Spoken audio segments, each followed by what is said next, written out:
Okay, well, good morning. I'm joined by Alix Strauss, an award-winning trend, lifestyle, and pop culture journalist who's published many great pieces and one of my favorite writers in the New York Times. Over the past 20 years, she has written over 2,000 articles for a variety of publications, some of all of our favorites: Time Magazine, Condé Nast Traveler, Elle, Harper's Bazaar. I could go on for days, but Alix, thank you so much for joining me today. I'm really excited for this conversation. I'm the one who's so thrilled. I mean, talk about the unicorn in the room, which is really Oh, well, exciting. thank you. And I do want to remind everyone you can follow Alix at Alix Strauss on Twitter. She also has an amazing website, alixstrauss.com. So you're all over the internet and people can easily find your amazing work. Well, thank you. So everybody who's here, welcome to the first next summit, which is very exciting to be kicking off with Brianne Kimmel, who is the founder, as most of you know, of Work-Life Ventures. And for those of you who don't, she was really one of the first people to step into this future of work and invest in companies that were focused on this. And so I'm just going to kick this off, and go right into how did you have your pulse, really, how did you just jump into what was going to become this explosion, especially when COVID hit? Yeah, so I initially, I founded Work-Life Ventures in September of 2019. And so this was before the pandemic, before we wore masks, before we, knew any of the things that we now know today as being the new normal. And the observation that I had, and this was after working at big tech companies, medium-sized tech companies, talking to friends in different industries, was that people felt really underutilized at work. And one of the big issues was that work became this center of our entire lives. I remember reading a study back in 2018 around supercommuters. So people that are spending an hour to an hour and a half to work and from work. So that ends up being a total of around 3 hours in the car by yourself. And so for working parents and for folks that are driving into a city, that starts to really take a toll on you, both personally, professionally, emotionally. Like, there were a lot of issues with the traditional office structure and what that meant for certain people as well. I think it really kept women out of the workforce. It kept parents away from their children. And so I started diving deeper and deeper into these topics of, what if we could make work more flexible? What if we could make work more of a safe place where you can bring your whole self to work? And so we're seeing that today, where I really feel that with remote work, people have the ability to be more human. Over the last 12 months on Zoom calls, I've met coworkers' spouses, I've met their dogs, we hear the Amazon driver at the front door, and all of these things are very normal to human life. But when we work in an office, we don't really get to see, people's families, or we don't get to observe what their life is like at home. And so I've really enjoyed, despite the pandemic, I've really enjoyed the last few years, because I really feel like I've connected with a lot of professional people on a very personal level, just because we're working from home and we're kind of all in this together. It is this sort of sneak peek into who they are as people as well. I mean, I think you learn so much just even in looking at our, our backdrops, which is not really a backdrop, and this is my office, it's your office. I feel like I was almost part of that coffee culture nation years ago. My father once said to me, everyone has a 9-to-5 job. And I'm like, they don't. People now, there are side hustles, they work 24/7 in different capacities. And you just seemed so, you understood that from such a organic level. And then, you've become, I guess, really what is called the super angel. And I was just wondering if you can talk about, how does one get that title? I mean, like Miss America, but very different, It's yeah, no award for it. I wouldn't just hand you something that says you're a super angel.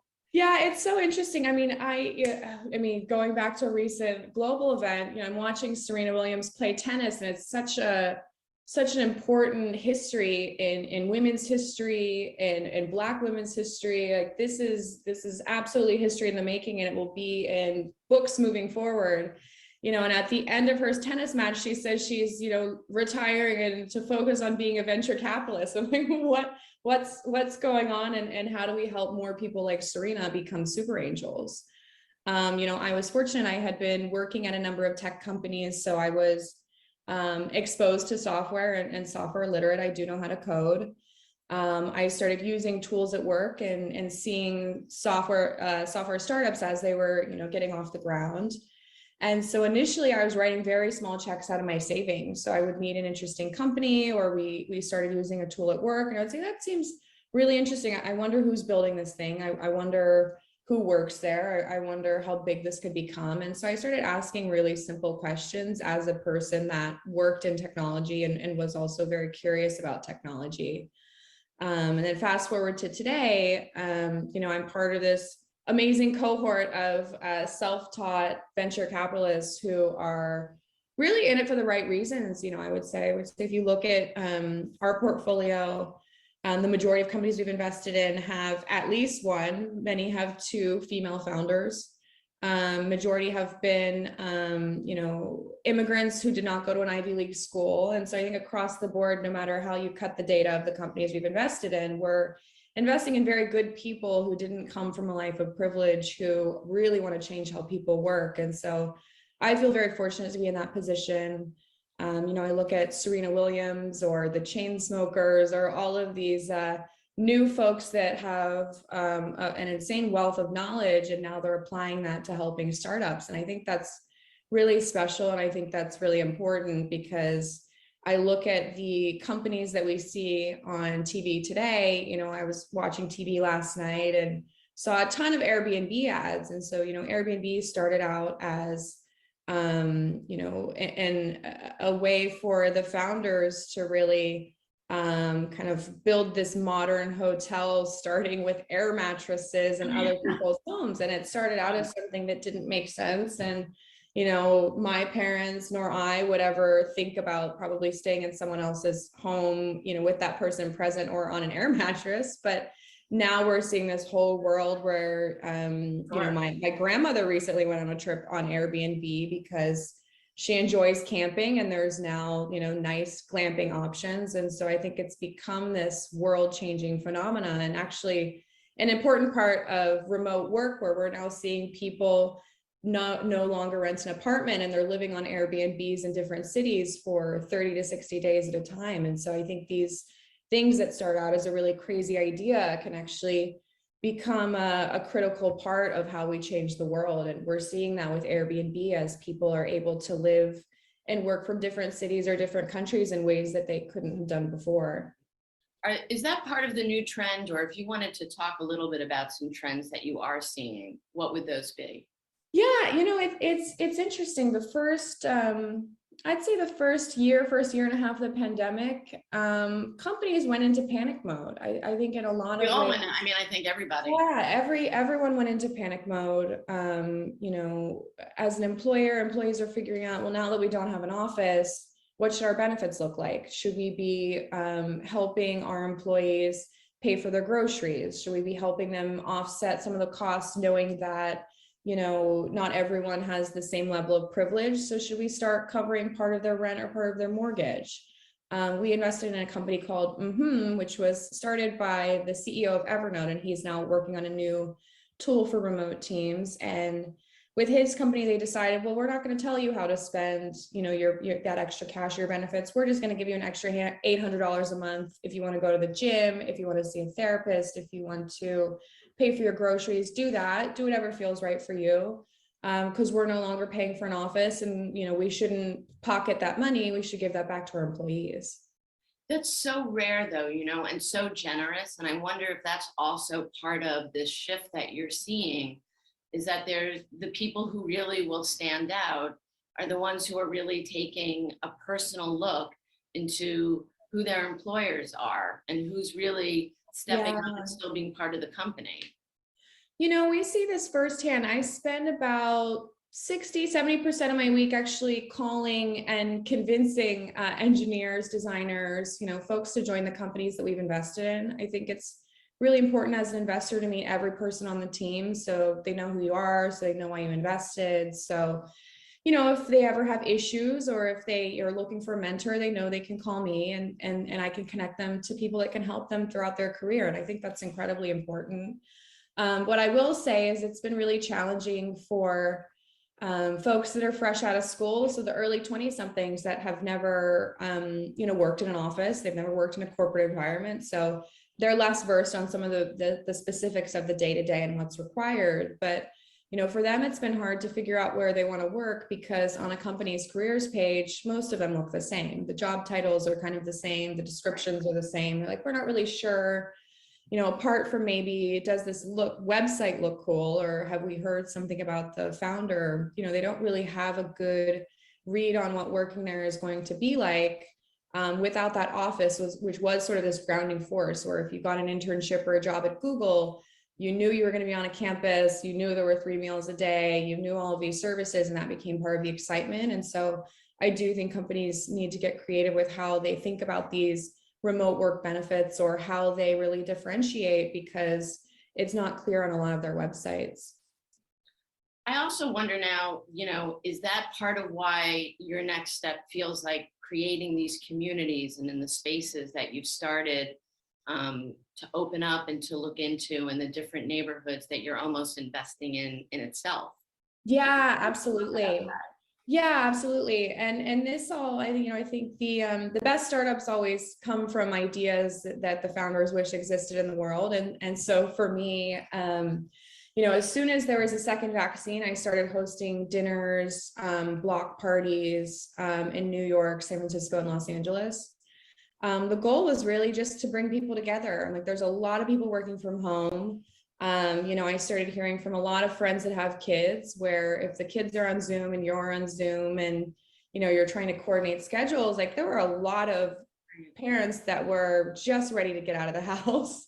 And so we initially, I don't have kids, and I'm ready to get out of the house. So I don't have kids, but my friends' kids started calling me, and so I'm like, oh boy, like, they really got to get out of the house if they're trying to FaceTime with me. So we started doing these block parties in different cities. So we'd get a food truck, or we'd get an ice cream truck.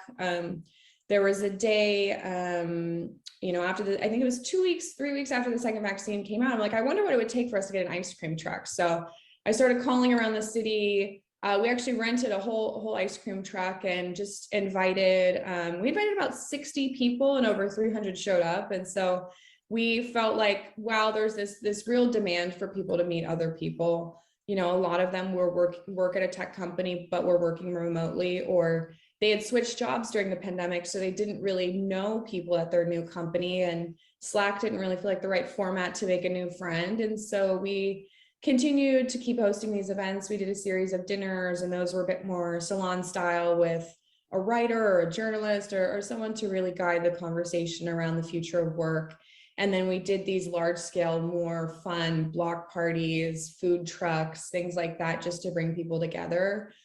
And so that became the early idea of Work-Life Studios, which is what we have today. So we have our flagship location in Silver Lake. It's on Sunset Boulevard. It's next to Warby Parker and Sweet Green and all these really cool stores. And so the goal of that space is building on the fact that people want to meet other people outside of work. We also really experiment with a lot of different formats for programming as well. We have an artist meet and greet this weekend with a band called Wallows. They're a major touring artist. We're expecting 5,000 to 10,000 people in the space over the course of this weekend. And the idea there is, we see that a lot of people that work in tech are also musicians. I had 3 pitch meetings yesterday with startups that are seeking investments.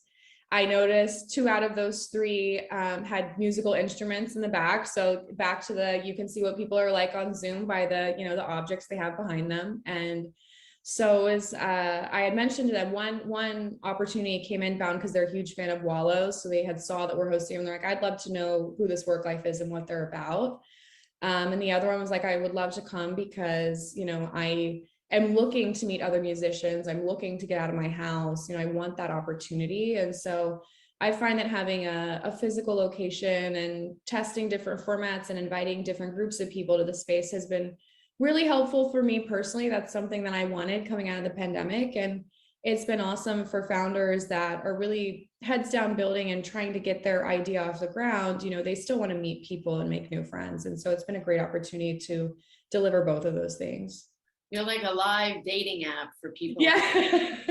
We're like a dating app for interests. Yeah, for making It's really, and that that's life altering and life saving in some sense, because, you can only be by yourself and your own personalities for so long until, you need to connect with people. Yeah, absolutely. And, I feel like we don't talk about this enough in technology, but mental health is something that's very important So and important. is very critical. I think coming out of the pandemic, we're starting to see just, it's taken people some time to get back into the regular day and to start reconnecting with friends.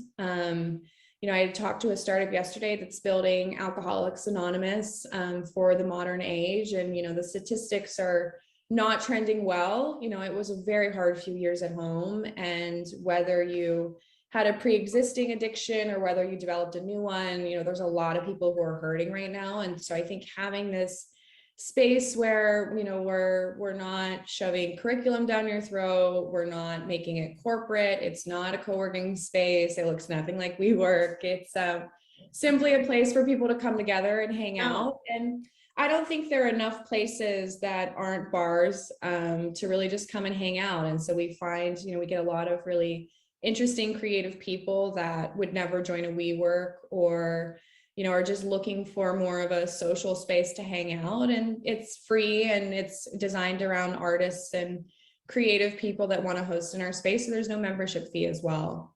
I think that's so generous. I mean, it's just another way to build community and say, we see you.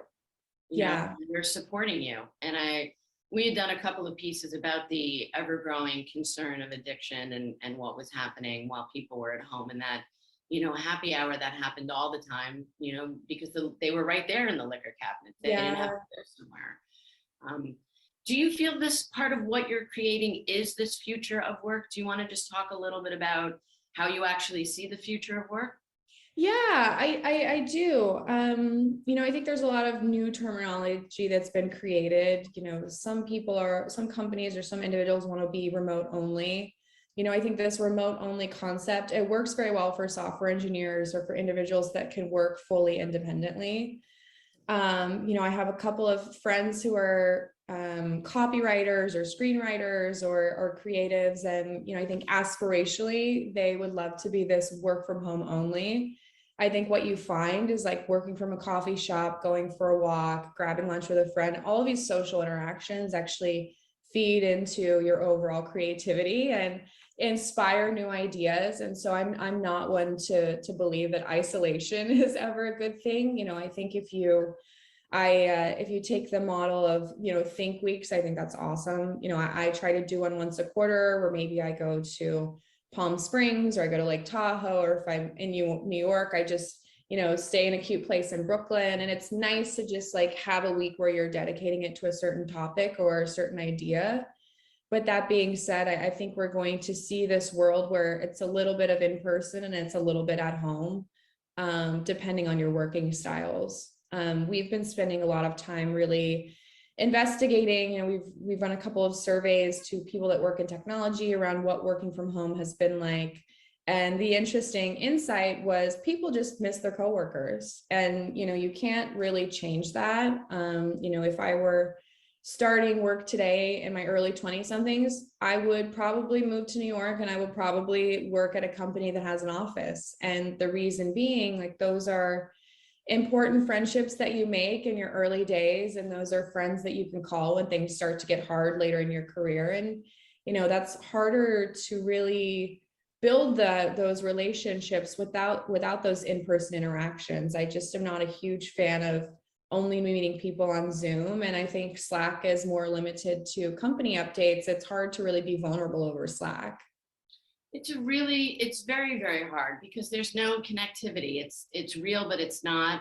And there's really nothing like human to human interaction. So, especially for someone who hasn't had that office experience just yet, it is that, post-college next step. So, and you don't want to just constantly meet somebody at a bar. That also feels like you're just creating this environment that's inducing something else that's not really significant. If you're bonding over a drink, it's hard. Yeah, I'm seeing this as well. You know, I think once you're more established in your career and once you really get that confidence that you can work from anywhere, I think that's where the flexibility kicks in. I think when you're in your 30s, like, you know, say single and you go, you know, traveling for a little bit with a group of friends. I talked to a lot of people that were doing more of a pod structure. They're like, you know, tech tends to slow down a little bit in the summer. I'm going to go with a group of 4 friends and we're going to live in Lisbon for a month. That's awesome. Like that's something that was not possible 5 years ago. It's awesome to see just the strength of friendships that are being established by kind of living and co-living and co-working and traveling around using Airbnb. I think that's really cool. You know, I also think that there are some people that are really good at working remotely. And so for those individuals, they'll probably really push the limits of flexibility. Like I've talked to friends that have really figured out a schedule that works for them of managing different employees in different cities and different time zones. And that's worked well for them. And increasingly we're seeing, I mean, there's this whole trend around people working two entirely different full-time jobs. And so I think for those individuals that don't have a lot of commitments outside of work and they truly love what they do, we're seeing people actually take on 2 full-time salaried positions and somehow they make it work. That's not for me, but somehow they make that work. That's the scrappy side hustle, you know. I think that, and that's such a New York thing too. And I think for some of the younger generations, they're creating their own environment, which is amazing. Well, we still have a few minutes. I was going to ask you what are some surprises that you've had along the way, but I'm wondering if I can swap it out to what are some surprises about you that we don't know. You know, I think, and you have such a following and so many fans, and I love the community you're building, but I wonder if there's some more personal things that you just want to share about you. Oh, absolutely. Yeah. I mean, I have a lot. I feel like, you know, I worked on a lot of, I'm under this category of, I think it was 83% of remote workers started, you know, doing something that they hadn't done before, new side hustle, new hobby, new, while bored at home. You know, I recently did you tie-dye? Did you adopt I didn't tie-dye. No, mine was quite interesting. So I have this this really ugly shed in my backyard, and it was one of these things where I kept looking at it, I'm like, that is a really ugly shed. What am I going to do with it? And so I ended up you know, I convinced my very kind partner that I was going to turn it into a bar. And so we had talked about yeah, let's turn this into a tiki bar. And so you know, he has an SUV. I actually am carless. I'm a very carless millennial, and so he has an SUV. We started doing these little road trips on the weekends to start finding like, where do you buy like retro tiki stuff? And so we ended up building this tiki bar in the backyard, which has been so fun. Like our friends will come over and they're like, hey, let's go hang out in the tiki bar.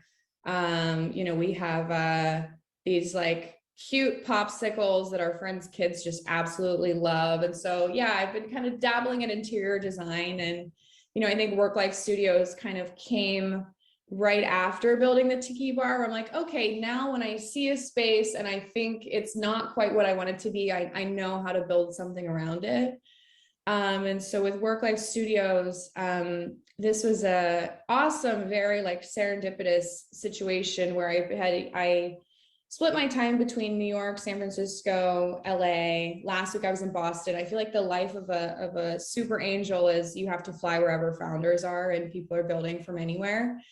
And so what was awesome is I was driving in Silver Lake and saw just a big warehouse space, bright red, said Depop on the top. And I am a big fan of Depop, which is an app for selling vintage clothes. And so I tried to track down a couple of commercial real estate agents. I'm like, who owns this space? It looks like it's been boarded up for a couple of years. So I actually DM'd the founders of the company and they said, we're not sure. I don't think we still have that space. I think we pulled out when the pandemic hit. And so it took about 6 months of tracking down, like, how do I get the keys to this space? Sure. And so, yeah, we painted the outside. It's no longer bright red. It's a nicer color for the neighborhood. So our next door neighbors are happy on that front. But essentially, I just started looking on Artsy and on Instagram. I'm like, who are local artists that could help make this space beautiful? So I contacted Connor Meager, who's an artist in LA. he does really cool tech inspired pieces of mostly, you know, canvas art. But I said, what are your thoughts on doing a mural? So he did his first mural in our space. It's Studio 54 themes. You see Warhol, you see Mick Jagger. It's all the cast and characters that you would expect at a Studio 54. And the reason being, we want those sort of personalities. We want, you know, anyone that is looking for their tribe or is looking for a place to hang out. We want them to come to Work Life Studios, because I think it really takes a village to get a business off the ground. And I've seen some, you know, amazing stores on Shopify. I've seen some amazing friends that are reconnecting with their culture. We're going to be doing a pop-up with Fly by Jing, which is my friend's chili oil company. You know, she's celebrating her culture in one of the best ways that I know, through food. And so I think we'll continue to have aspiring chefs, you know, direct-to-consumer founders that are celebrating their culture in new and exciting ways. And so we've kept this space really creative and, you know, really upbeat, but it's mostly an open concept. So if people want to come in and design it for their own pop-up, they're able to do so. I'm jealous now because New York needs one. In fact, yeah, it's on the it's on the radar. I was going to say, if it's in the Upper East Side, I'd really appreciate that. I will help you the way I can. I'll do some open mics or stuff. Absolutely, we would love to have you. I know New York is just, you know, I think New York is really a true part of work life's culture. You know, I just think the melting pot is so important, and you don't get that in other parts of the country. And so for us, different from Silicon Valley, you know, when you start to talk about this digital experience that you've been so interested and focused on. Yeah, it's interesting. You know, I talk to a lot of friends that are leaving Silicon Valley, or we hear this a lot from founders, where it's the ecosystem is designed in a way where you build such strong relationships and you have people you can count on when it comes to building technology. But every conversation is always a very tech first one. And I have this personal anecdote. You know, I've worked with a number of people for 5, 6, 7 years. You know, you send them investment opportunities, you run into them in a happy hour, you sit next to them at a dinner. There's been countless people where it took, you know, many, many years where I'm like, oh, you're married. Oh, you have kids. Oh, wow. Like, this is your hobby outside of work, because there were so many things to talk about on the technology side that the other stuff was an afterthought. But then once you know, meet their partner, once you see their kids at soccer, you're like, oh, I now have a better understanding of who you are as a person. We just didn't get to that next level. It was always very work-like. And so I think with, you know, I see a difference in New York, and I can see why a lot of people are moving there after the pandemic. And you just have so much diversity of culture, diversity of thought, diversity of industry, which is something I know a lot of folks are leaving San Francisco, and they'd love to meet friends that work in different industries. And so it is on our radar. We've been scoping out spaces, and so hopefully early next year. I'd be delighted to be your tour guide. So please let me know. I will take you to all the nooks and crannies. Awesome. I would love that. Before we head out, and I can't believe our time is sort of up. I could talk to you all day, and I'm sure everybody would feel the same way. Best advice you've ever been given, and I guess best advice you would give to people out there. Oh, this is a good question. You know, my mom gave me this advice, and this would have been 10 years ago, and I didn't quite understand it, but I do now. Her advice to me was always have a friend that's 10 years older and always have a friend that's 10 years younger. Oh, that's interesting. And I really feel like that's resonated with me, especially as we're building work life, because, you know, I think oftentimes in technology and startups, there is, you always assume it's a young coder wearing a hoodie, eating pizza, and, you know, sitting in the corner coding all day. And I think the stereotype is really limiting, because, you know, I've been very fortunate to work at companies with great culture. And so I've brought in folks on returnships. So people that have been out of the workforce for 15, 20 years, you know, mostly raising their children, and then they decide to come back. You know, I've caught up with so many friends during the pandemic that are working a very stressful, high growth tech job, but they're also caring for an aging grandparent, or they moved in with their parents during the pandemic. And I just think we're seeing this new style of multi-generational living, which to me is so exciting. Like, I think if nothing else, if when we're able to work remotely, so many people are spending more time with their friends and loved ones that they didn't have before. And, I always like to keep in mind that that's time we don't get back. And so I highly encourage people, like, especially if you are able to work remotely, or you're able to, kind of design your life around, your family and friends. I encourage people to do so. I think that we're in this next wave of sort of reprogramming our brains to do those sort of things. I've talked to many people in my network that have also, kind of stressed. They almost feel guilty, like without the commute, without being at the office. You still feel like you need to sit in the chair from like 8:30 to 6:30, or however long you want your workday to be. Like, people still feel very much tied to a single location, where I hope with work, it continues to get more flexible, and you can feel comfortable taking, your lunch break. You can feel comfortable, working from your parents' house for a little bit. I've taken many meetings with many important people who are either in their childhood bedroom, which still has posters on the wall, or, they're working from the kitchen table and their parents walk by, and that's perfectly fine. Is there anything I didn't ask you that you might want to share, or something I was remiss in, or that I passed by, or anything?